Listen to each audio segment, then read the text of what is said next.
Bien-aimés, bonsoir. Je suis à vous encore ce soir par la grâce de Dieu. C'est pour cela que je veux le bénir. Père, merci pour l'occasion que tu me permets encore de me retrouver en face, Seigneur, de mes amis, de mes frères, de mes bien-aimés. Que la gloire te revienne.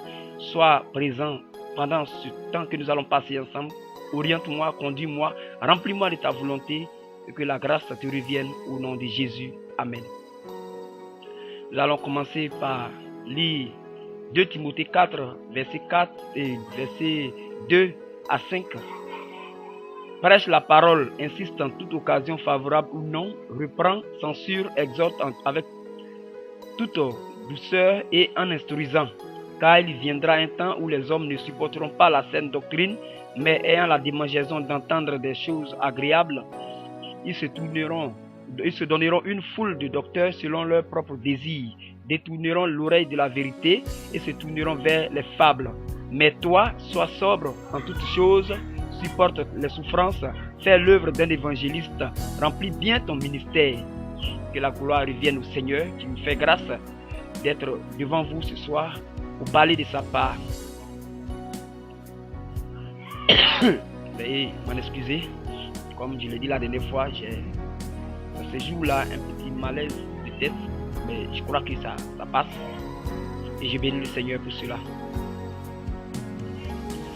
Bien aimé, c'est toujours sur notre sujet concernant les choses à venir à l'horizon, la catastrophe naturelle et la persécution de l'Église.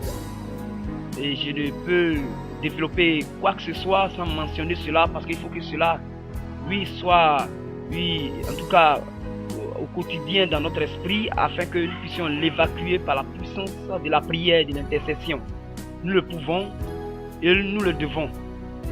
Bon, beaucoup voudraient voir des choses horribles arriver à cause de l'état à cause de la situation présente qui ne les arrange pas ou alors pour une cause quelconque. Je voudrais dire à ces personnes-là de ne même pas s'imaginer parce que ce qui vient n'est pas quelque chose de supportable parce que quand ça va venir, on ne saura pas qui restera. Et donc, ce qu'il y a lieu de faire, ce qui est mieux à faire, c'est d'intercéder, de prier pour non seulement te mettre à l'abri, mais mettre aussi ta famille à l'abri parce que la Bible nous dit que par toi, ta famille sera sauvée. On rend gloire au Seigneur parce qu'il est Dieu, il est vivant et il se souvient de ses enfants. Comme je l'ai lu dans Amos 3, verset 7 la dernière fois, et l'Éternel des armées ne fait rien sans en avoir révélé le secret à ses serviteurs, les prophètes. Et je vous assure que ces choses viennent à l'horizon avec puissance et nous avons le devoir, nous chrétiens, d'évacuer cela. Et pour ceux qui sont encore rancuniers, pour ceux qui sont encore remplis de haine, de vengeance, de colère et toute autre chose, je souhaiterais en tout cas que vous détendiez votre atmosphère, vous détendiez l'atmosphère dans laquelle vous vous trouvez et que vraiment vous retrouvez votre premier zèle, votre premier amour pour le Seigneur. Parce qu'un temps est venu où la politique a tout emporté sur son chemin et même les chrétiens au point que les gens avaient formé des clans dans les églises. Tout a commencé à se réparer, mais malheureusement cela a laissé une trace considérable dans l'église. Cela lui a vraiment endommagé l'église et les séquelles nous les subissons spirituellement parce que les faiblesses que nous connaissons dans l'église ne sont pas pour la gloire du Seigneur mais plutôt profitent au diable qui nous accuse tout le temps devant Dieu. Nous qui intercédions, nous qui vraiment plaidons devant le Seigneur pour une cause quelconque depuis longtemps. L'assise de l'église en Côte d'Ivoire n'est pas le fruit d'un hasard. Notre rôle est parfait devant Dieu. Notre rôle a toujours été considérable devant Dieu. Je vous l'assure, je vous parle en connaissance de cause. Et que vraiment nous avons en tout cas besoin de revenir à notre premier amour, au premier zèle. Parce que le zèle de l'église est de plus en plus amer. Aujourd'hui, nous voyons l'hypocrisie, nous voyons la fornication. Et la Bible nous a dit dans Matthieu 24, verset 15, si je ne me trompe, que l'heure vient, quand vous verrez l'abomination de la désolation dans les lieux saints, c'est que mon retour est proche, que celui, en tout cas, qui est dans la maison ne descende pas, que ceux qui sont dans les champs ne reviennent pas, et que ceux qui sont en Judée fuient dans les montagnes. Bien aimés, nous sommes dans les derniers moments, dans les derniers temps, et c'est les prédictions concernant la catastrophe naturelle, les prédictions concernant la persécution de l'Église, je l'ai dit, tantôt ce n'est pas ce qui effraie le plus, mais c'est la masse de chrétiens que l'ennemi voudrait emporter en enfer qui est effrayant. Parce que si aujourd'hui, dans l'esprit dans lequel le chrétien se tient aujourd'hui, la plupart des chrétiens se tiennent aujourd'hui, si une catastrophe devait survenir, si une persécution devait survenir, que beaucoup de nous devaient partir, où irions-nous? L'enfer serait un endroit sûr préparé pour nous à cause de ce que nous avons éloigné Christ de nos vies, à cause de ce qu'aujourd'hui nous avons perdu le sens de la chrétienté, nous avons perdu l'amour du Seigneur dans nos cœurs. Aujourd'hui nous ne faisons rien, nous faisons tout sans consulter le Seigneur, nous faisons tout dans la chair, nous avons oublié même qu'un paradis et un enfer existent. Avant, le chrétien avait la crainte de Dieu. Le chrétien, quand il entend qu'on a frappé une personne, ne serait-ce que frapper, entendre frapper dans ses oreilles, faisait trembler le chrétien. Aujourd'hui, le chrétien, quand il entend tuer, il voit un frère ou une sœur découpé quelque part, il n'a plus cette frayeur-là. Et nous appelons ça l'évolution. C'est vrai, nous évoluons, l'esprit n'évolue pas, l'esprit, lui, n'évolue pas dans le sens de la chrétienté, et c'est bien dommage. Nous avons besoin de revenir sur notre premier amour, notre premier zèle, la crainte de Dieu, nous avons besoin de cela. Mais ne vous en faites pas, oui, vous n'êtes accusé en rien parce que l'ennemi a planifié tout cela pour que l'église soit éteinte à ce niveau-là. C'est pour cela que le Seigneur, lui qui ne juge point avant le temps, lui qui secoue tous ses enfants, lui qui ne se détourne pas d'eux à cause du péché, lui qui dit que il aime n'aime pas le péché, mais il aime les pécheurs qui se répandent.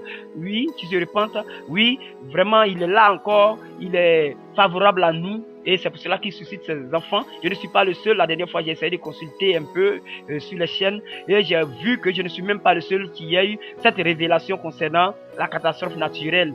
Et donc, pour dire que le Seigneur ne fait vraiment rien sans en avoir révélé à ses serviteurs, les prophètes, c'est pour dire que encore il nous aime, il a de l'amour, il a de la compassion pour son Église, quelles que soient, oui, nos fautes, quels que soient nos péchés, quelles que soient nos faiblesses. Le Seigneur nous aime toujours. Il ne voudrait pas le malheur pour nous. Et si il traîne encore avant l'exécution des choses, c'est parce qu'il nous aime. Il voudrait que nous revenions sur notre, oui, sur la base de la parole de Dieu. Et bien aimé, c'est une occasion à ne pas manquer. Je profite de l'occasion pour inviter tout un chacun à revenir à son premier amour, au zèle parfait qu'il avait pour le Seigneur. Parce que l'essentiel, c'est de gagner le royaume des cieux, c'est de gagner le paradis. Le diable a tout planifié de façon minutieuse dans le secret pour éteindre l'église de Jésus-Christ en Côte d'Ivoire. Je dis en Côte d'Ivoire. Oui, pour d'autres nations, il viendrait. Mais pour le moment, c'est de cette nation-là que je parle. Oui, nous intercédions et notre intercession, nos prières avec de l'influence, même jusque dans la sous-région, nos prières même couvraient le continent. Mais aujourd'hui, l'abomination de la désolation est rentrée dans le lieu saint. Je vous assure, le diable s'est assis dans l'église de Jésus-Christ. Voilà, les faiblesses sont là. Et vraiment, il a fait tout cela pour avoir le droit de nous frapper, de nous mater. Il a fait tout cela pour avoir le pouvoir, l'autorisation, un petit papier, un acte de reconnaissance auprès du Seigneur, auprès de Dieu, comme il a plaidé auprès de Dieu pour avoir l'autorisation de frapper Job. Mais Job encore là, il était innocent.